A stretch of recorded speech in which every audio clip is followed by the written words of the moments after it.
Shalom, selamat malam teman-teman semua. Ya semuanya lah ya yang berkenan menonton video di kesempatan kali ini, baik di pagi, siang, malam.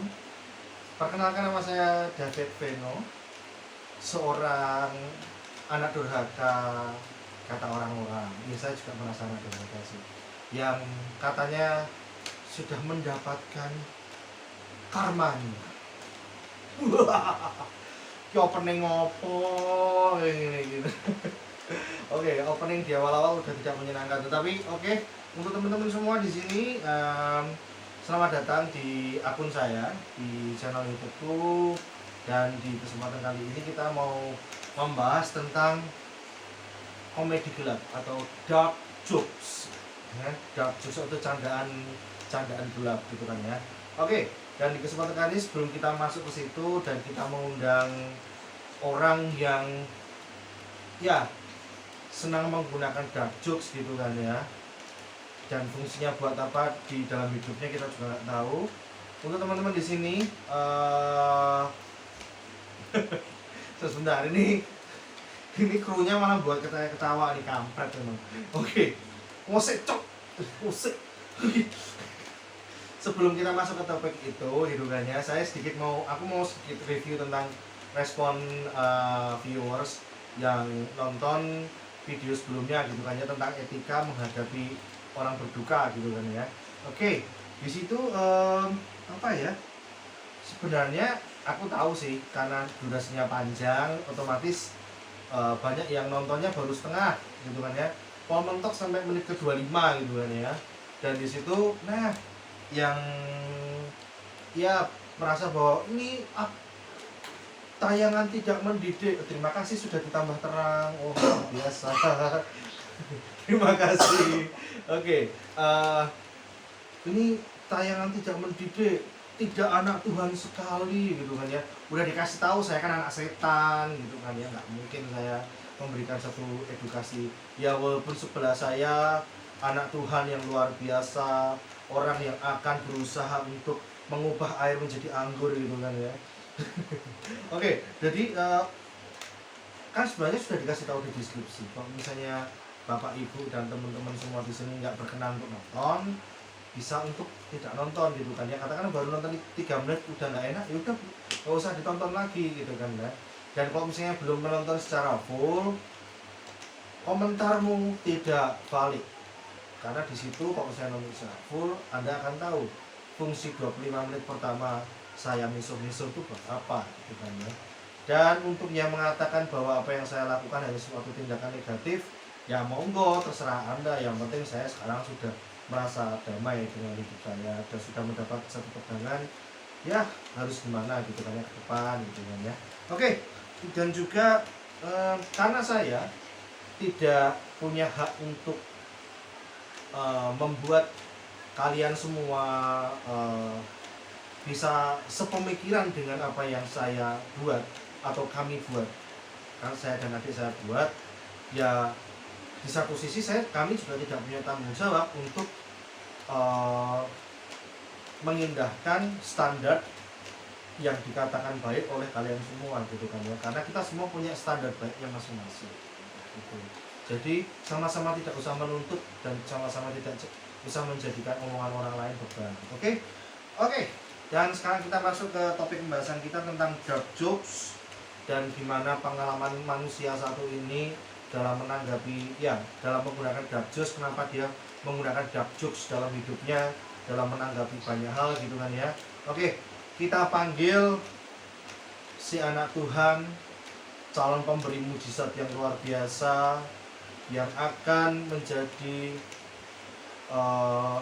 asistennya Tuhan dalam menyembuhkan bangsa-bangsa, Yehezkiel Dwi Cahya Yogarspati, Pastor Yayan. Anco, penampilan nyo, aduh. What's up bro? What's up? What's up bro? Tunanetra ya mas ya? Tukang pijet ya? Ini melihatnya kemana? Kameranya. Oh sana ya? Iya. Mas, kalau misalnya buta kayak gitu tuh bisa apa namanya, menyembuhkan orang sakit nggak? Bisa Gimana itu? dipelintir. Oke. Geser ya. Oke. Thank you. Oke, selamat malam, Bro. Yang mana? Matamu nggak bermasalah kan? Ternyata susah jadi orang buta. Susah, bangke anjir. Oke, udah mulai gelap kan? Ini masih ringan gitu deh ya. Oke. Ini adikku Yayang yang kita pasti sudah tahu lah ya. Saya biasanya nge-share ke orang-orang yang kami kenal gitu kan. Oke. Dia kan menceritakan gitu ya, tentang pengalaman dia menggunakan dark jokes gitu kan, dan kenapa dia menggunakan dark jokes untuk menanggapi sesuatu dalam hidupnya gitu. Oke, dan sebelum itu aku mau tanya dulu nih, sebelum kita masuk lebih jauh, kan pasti kenapa menggunakan dark jokes untuk menjadi sarana apapun itu, kamu kan pasti juga di sini kita sama-sama tahu kemarin caraku untuk menyembuhkan luka batin dengan cara ya pengeluaran unek-unek, miso-miso dan lain sebagainya. Nah, apakah kamu menggunakan dark jokes juga untuk bagian proses pemulihan luka batin? Ya. Dark jokes untuk menyembuhkan luka hati. Nah, Ya. kata banget kepengannya kan tasnya lain banget ya Allah. Nah, kita masih belum punya modal ya. Ya, gitu. Menanggapi yang pertanyaannya tadi, ya bisa dikatakan ya kan. Ya walaupun nggak langsung aku belajar atau melihat wawasan tentang dark jokes maupun suatu orang-orang ya yang dikatakan pelawak yang membawakan bercandaan yang dark itu nggak langsung kayak ya membuat aku sembuh tuh ya enggak, cuma apa ya, aku kayak belajar dari kalau teman-teman lihat podcastnya Om Deddy sama Ernest Prakasa, nanti bisa dicek ya. Yang 3, 2, 4, close the door, itu kan? Nah, Ya, itu. close your heart ya. Close your heart, close your mind, Ya itu di podcastnya itu and keep si Ernest and keep judging. always keep judging. Heeh. Nah kalau di podcastnya itu Ernest tuh ngomong bahwa ya dia menggunakan jokes itu, orang yang kayak jokes dan lain-lain itu sebagai apa ya, obat untuk luka. Ya karena di saat kita udah berhasil kayak apa namanya berdamai dengan diri kita, lalu kayak apa ya, berdamai dengan diri kita, maka jokes kita kayak jokes yang mungkin kita buat kayak dia kan punya keresahan. Dia dikatakan ya, tentang Cina kayak atau tentang apa ya, minoritas. Nah Kita bisa juga gitu. kita juga, tapi kita nggak Cina. Iya. Nah Oh no, Lek. Oh no, Cina. iya. Ada Cina nya kita tuh. Nah tapi saat kita sudah berdamai dengan masa lalu kita dan kita membawakannya dalam jokes, itu tuh merupakan apa ya, ya bisa dibilang kalau aku pelajari yang coba aku combine sama yang sudah aku pelajari itu kayak model stress release yang kita, itu kayak healingnya kita. Jadi kayak ya aku sudah berdamai dengan diriku, ya pengalamanku yang dulu tak bawakan secara jokes aja, walaupun itu mungkin orang ngomong kasihan juga ya pengalamannya dia, tapi lucu juga. Jadi ada yang getir tapi lucu. Nah seperti itu. Yes. Karena pada dasarnya sebenarnya komedi kan datang dari keresahan gitu kan. Nah keresahan itu, makanya keresahan yang tadi itu coba diolah. Nah tapi karena dia pelawak, makanya keresahannya diolah komedi gitu. dibalut sama komedi, jadinya ya seperti itu. Ya tapi ya seperti keresahan para komedian gitu kan, karena ya kalian juga pasti bagian dari netizen itu selalu menuntut bahwa komedi yang baik itu standarnya seperti A, B, C, D. Jadi pada dasarnya komedi itu punya banyak jenis gitu loh Ya. Jangan sampai komedi yang beragam itu menjadi apa ya, menjadi miskin gara-gara pola pikir Anda yang sebenarnya juga Anda malas untuk mengupgrade diri gitu ya. Nah, selain itu memperkaya juga diri, ada yang memperkaya pengetahuan gitu. ada pendapat lain juga yang benar juga, entah dari Coki Muslim atau Atlas kalau nggak salah. Coki Muslim itu member Majelis Lucu Indonesia, panutan lah ya. Panutan berdark jokes. Nah itu apa namanya? Apa ya terakhir bahasa apa? Aku lupa. apa namanya, yang aku apa kamu? Yang kamu terakhir aku. Kalau misalnya ya apa namanya, komedi itu banyak, jadi jangan. Nah, ini setuju. Karena kita sebagai ya kaum yang dulunya suka sekali nonton TV, lalu kayak kita masuk ke ranah YouTube Ya, dan kayak berpindah rasa ke kaget gitu. Dan kita taunya bercanda itu ya harusnya kayak OVJ dong, iya, yang harusnya model seperti slapstick kayak apa? harusnya kayak Slapstick Facebooker dong, atau guyonan-guyonan kayak di Dahsyat dong gitu. Nah, kayak gitu, slapstick kalau nggak salah namanya tuh. Ya, ada slapstick. Iya, Slapstick, ya? mayoritas slapstick ya. Nah, Slapstick, lalu gombal-gombalan, gombal-gombalan. pantun, lalu apa ya, pakai apa ya, logat-logat ya, ngecengin orang yang dari suku luar Jakarta gitu kan ya, Ya, kayak gitu. tapi ternyata ada ya kalau kita membuka wawasan kita mau mencoba belajar terbuka. Ternyata komedi itu banyak ada yang dan itu sebenarnya udah ternyata udah ada loh sebelum kayak Facebooker, OVJ ada tuh kayak yang Udah lama satir, banget. dark jokes dan lain-lain banyak kayak yang ini Bolot sama siapa namanya lawannya itu Bolot. Siapa ya? Itulah pokoknya ya. Nah itu tuh mereka tuh sama siapa yang dia tuh orangnya marah-marah terus sama Bolot karena dia budek. Nah itu Ya, tuh dia membuat persona budak gitu kan ya. persona budek. Nah itu sebenarnya Persona satir itu sebagai kayak Bolot tuh sebagai kaum orang atasan ya, orang jadi kan Bolot kan dia mempersonakan diri sebagai orang tuli, dan dia selalu menggunakan pakaian-pakaian yang ya kalau dia berhubungan dengan pejabat, mau pejabat tingkat yang paling bawah sampai tinggi, itu kan sebenarnya satir gitu loh. Dan ya sebenarnya kita mungkin sekarang bisa hahaha dengan Bolot yang seperti itu sekarang gitu kan ya. ya. Kalau zaman dulu guyonan seperti ini salah, karena apa, di zaman Orde Baru hal ini menyinggung pemerintah yang dianggap tidak pernah mendengar gitu Ya, loh. menyinggung Ya Soeharto CS. ya Soeharto atau sampai sekarang pun juga pasti kita selalu ngomong kalau pemerintah tidak pernah mendengar rakyatnya, Ya, rakyat betul. tidak mendengar rakyatnya. Hal itu pasti juga akan sebenarnya juga orang pasti akan ada yang menganggap itu salah juga, karena jangan main-main sama pemerintah lah dan bla bla bla bla kayak gitu ya. Oke. Nah, sebenarnya kan kalau masalah tentang proses hidup sebenarnya kita yuk yang kepahitannya sama aja gitu kan ya, hampir sama gitu kan ya, apapun itu tetap pasti sama sakitnya gitu. Cuma ya kita punya cara yang berbeda dalam apa namanya, cara memulihkan diri. Bahkan jujur teman-teman, pada saat dia ngejokes gelap terkait dengan katakanlah mamah gitu kan ya, kok biasanya ini gimana apa ya, misalnya ada yang nanyain dia gitu kan, dia kabari ibumu, gimana kabarnya mamahmu gitu kan ya, dijawab sih sama si kampret ini, apa mesti sosial tuh maksudnya, itu kan sebenarnya gelap banget, padahal kita tahu kalau misalnya mamah kan gimana, tapi dari cara seperti itu sebenarnya ya cara dia untuk apa ya, berdamai dengan keadaan, karena kita sadar bahwa pada saat kita berani membercandakan ya sesuatu yang paling pahit dalam kehidupan kita, berarti itu adalah titik di mana kita ada langkah maju menuju arah pemulihan itu gitu kan.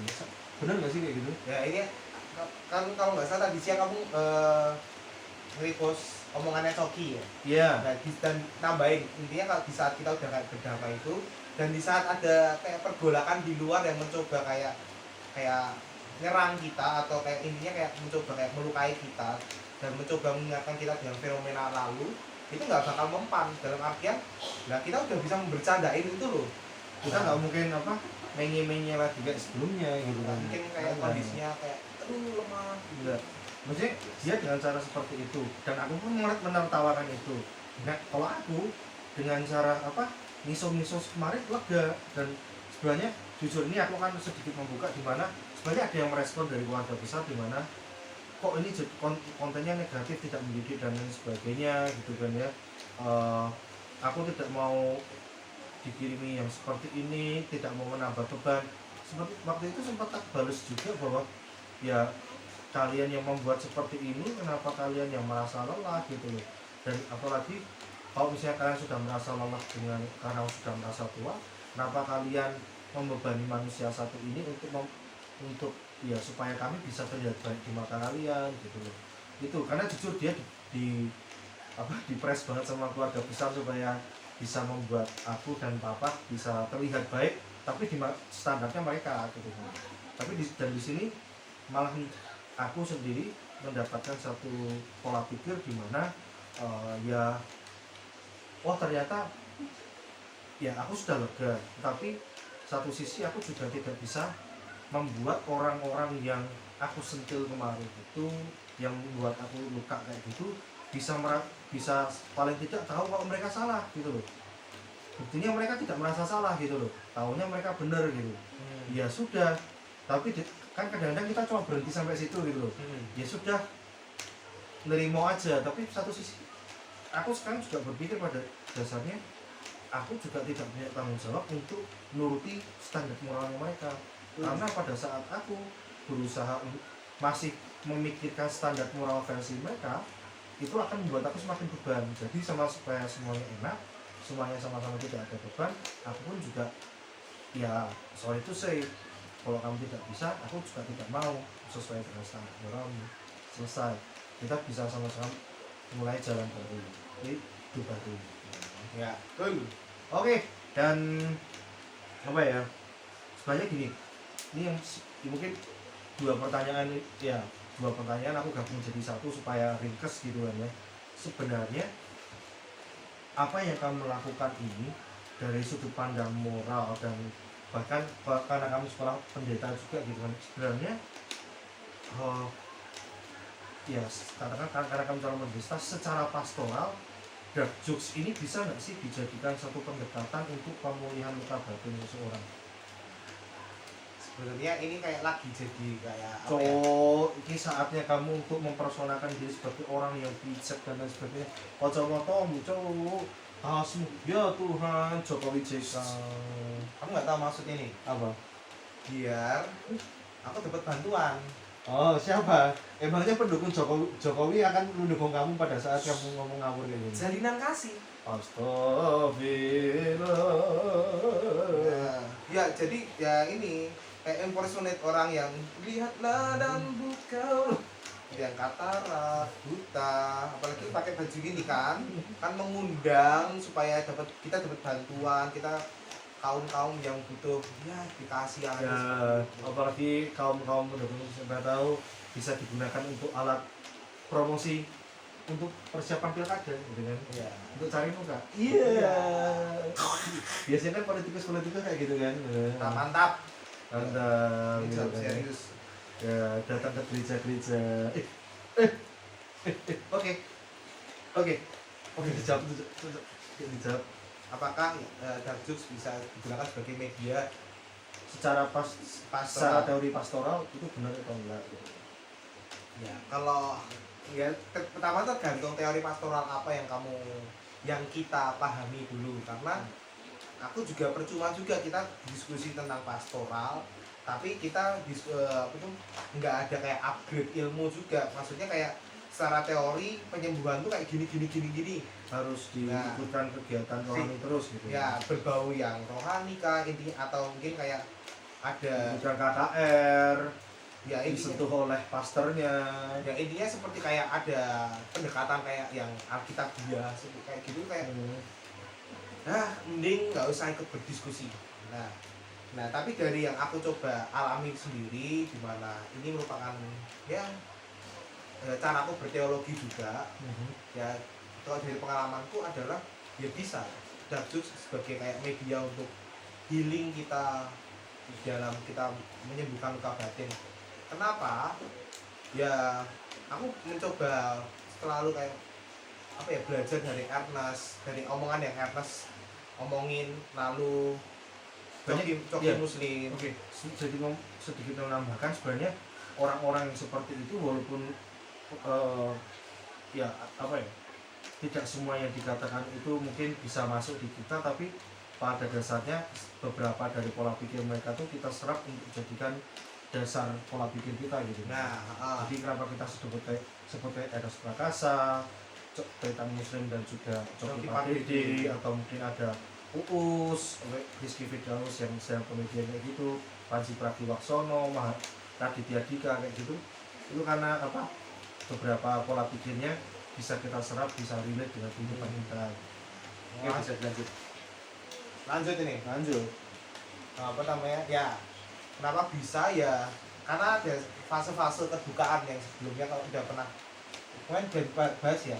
Nah, gimana ya intinya kayak kalau dari aku sendiri, aku bisa apalagi sekarang aku ya kalau berkomedi, maksudnya kalau nyeloteh gitu Ya, agak gelap ya itu prosesnya lama, nggak langsung ujuk-ujuk atau tiba-tiba tuh aku kayak lagi berduka tentang karena mamaku dulu yang 2 tahun lalu itu mendadak aku langsung kayak ngeh, habis itu kayak aku mau ngungkapin kayak gini, aku lagi mandiin mamaku, habis itu aku lihat tangannya kan mamaku udah lumpuh kan.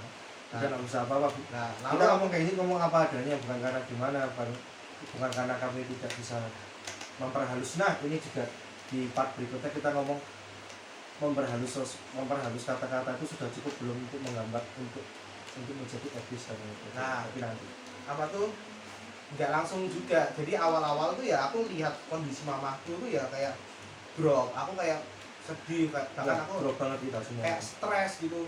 Tapi di saat aku ya proses kayak ngerawat, habis itu nemenin mama, misal perawatnya lagi cuti, habis itu aku sama kakak kayak jadwal mandiin, terus harus mandiin setiap pagi. lihat kondisinya kok semakin kurus, semakin nggak pulang kayak gitu.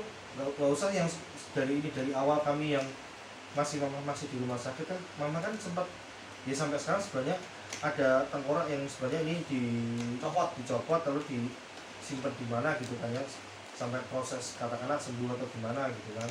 Nah, awal-awal tuh kami sebenarnya mau mandiin tuh nggak berani gitu loh. Sampai kayak gitu men.